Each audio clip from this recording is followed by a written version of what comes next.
Did you know that there is a right to earn a decent salary, and that this right is considered as a fundamental human right?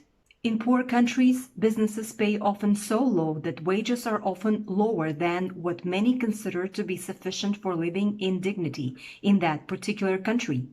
This is despite the fact that a minimum living wage is 2-3 times higher than the earned amount of salary. Those low wages are particularly low in the countries of the global south, from where fast fashion brands they outsource their products. So when you buy a dress for 50, 60 euros or US dollars, you would think that workers are getting at least 10% out of the amount that you paid for the dress, right? But garment workers of the fast fashion industry have been earning a monthly salary equivalent to the cost of either one dress, one pair of jeans, or one blazer, which is 60 to 85 US dollars per month. And this despite the fact that the right to earn a decent salary is a human right guaranteed by international legal instruments. Unfortunately, regardless of how expensive a piece of cloth might be, the real labor cost of that particular item is around several cents. Hello everyone, this is Eser Sorbekova, your guide to understand matters of fast fashion and sustainable development the legal way. So, why is it that workers that are making our clothes have been getting less than $100 per month? This video will discuss this very issue from the point of a human right to a decent salary. In case if you want to know the answer, stay tuned, as in this video I will give you my very honest answer to this question. But before we start, make sure to do two things. First, subscribe to my channel and destroy the like button. Brands like H&M, Zara, Mango, Primark, Target, and others outsource their clothes from countries like Bangladesh, Cambodia, Pakistan, Turkey, China, and others, where workers working at garment factories making clothes for these brands and other brands make as little as 60 to 80 US dollars per month. However, the standard of living in these countries requires a salary of minimum 200 to 220 US dollars per month, which is 3 times higher than the wages that these workers have been getting monthly. This is still the case even if the right to a decent salary has been proclaimed as a labor right since 1999 and as a fundamental human right since 1945. Well, that's because in 1999, the ILO Constitution was accepted, which meant that this right was recognized as a universal labor right, at least for the countries that were members to this organization. And in 1945, a Universal Declaration of Human Rights was actually accepted as well, which for the first time compiled together all human rights, considering them as universal rights of a human being, regardless of race, gender, and origin.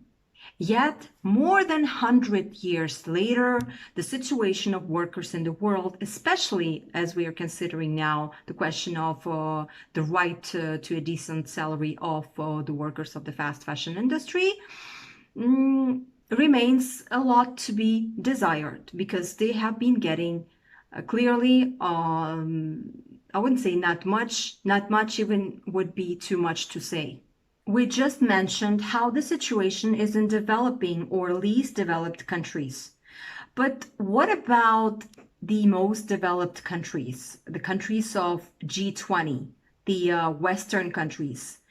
Well, even in advanced economies where average income is much higher, the aspiration of an adequate living wage is not always fulfilled. For example, in Switzerland in 2016, there was an initiative introduced in the federal referendum, to set a minimum monthly wage at 4,000 Swiss francs per month. Unfortunately, this initiative failed.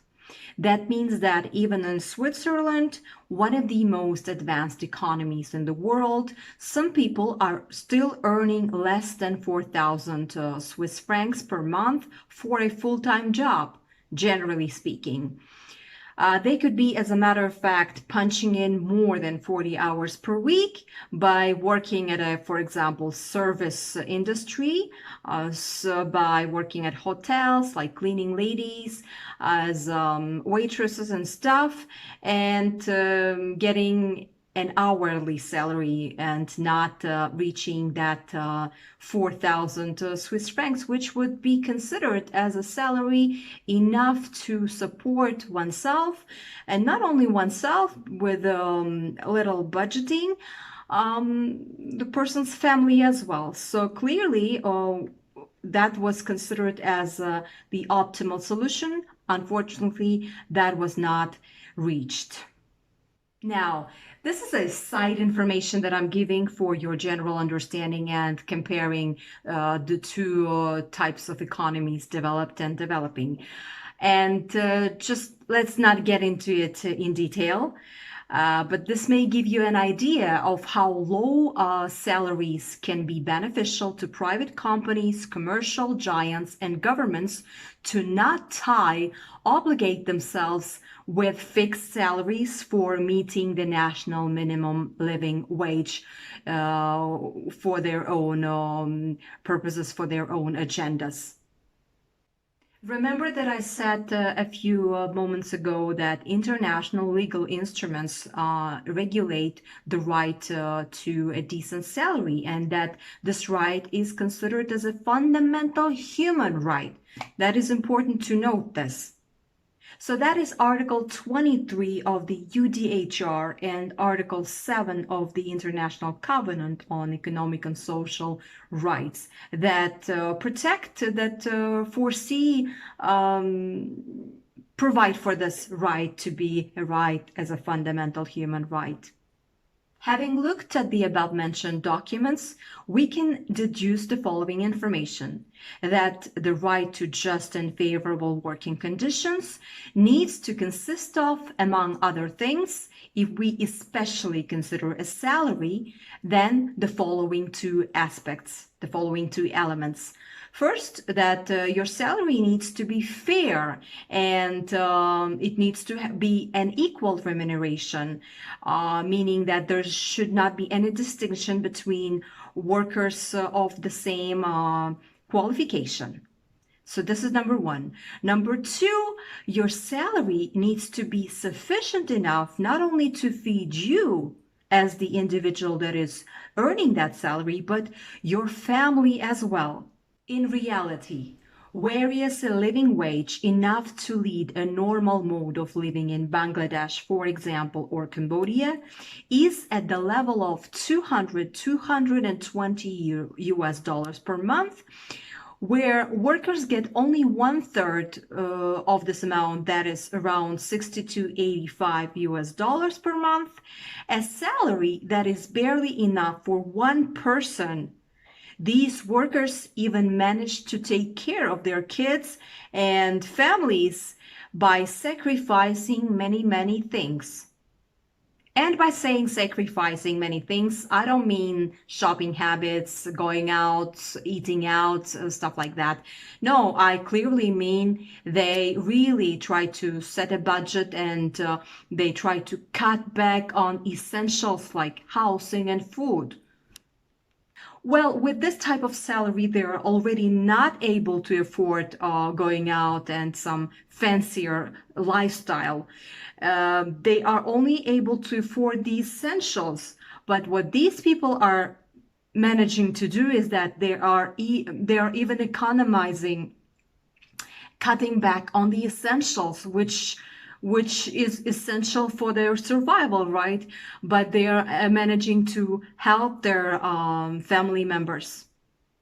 And now we're coming to the essential question: what is a living wage which is a decent? Well, according to the Clean Clothes campaign, a living wage is a minimum wage to cover basic needs for the following. So that means that with your salary, you should be able to get food, pay for your rent, medical expenses, medical insurance, pay for education of children, for example, or of yourself, pay for clothing, transportation, and you should be able to have some savings. And the question of the day is, why is this happening? Why in the world are workers that are involved, employed in fast fashion garment factories, they have been getting such a small salary? Well, salary is a big word. I don't want to say that $60 to $85 a month, or there were some articles that were saying, one article, that there are, garment workers that earn $51 per month. Well, the answer to this question is that, first, the number one reason is the corrupt governments. Number two, fast fashion brands, they are also the guilty ones. Yes, that is so bad that fast fashion brands have been taking advantage of the internal country situations. But the number one culprit here, and the hard truth, is that it's on the governments, because they're corrupt. They have set these lowest salaries, despite the fact that the living wage is much higher than what these workers have been getting. Everyone wants to blame fast fashion brands, and this is what is happening in the media as well as on YouTube channels. Whatever video channel you check out, whatever article you read, they all take it on fast fashion brands. Well, yes, fast fashion brands, of course, they are guilty too. But the number one, as I said, a source, the reason of all this mess is the governments. And actually, clearly, it's of course easier to blame it on fast fashion brands.